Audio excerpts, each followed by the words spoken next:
Hello guys, in today's video I will be showing you how to hide or unhide comments on your account on Instagram, easy and quickly. So first of all, enter Instagram, then go to this profile section, click on these three lines,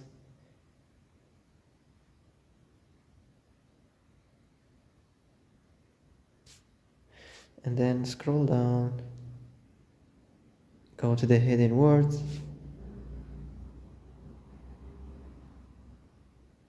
and now here we have this hide comments option. So if you want to hide it or unhide it, so this is up to you, and that's it.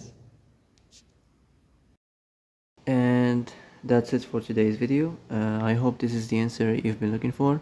If you like this video, don't forget to like and subscribe, and see you in the next video. Thanks for watching.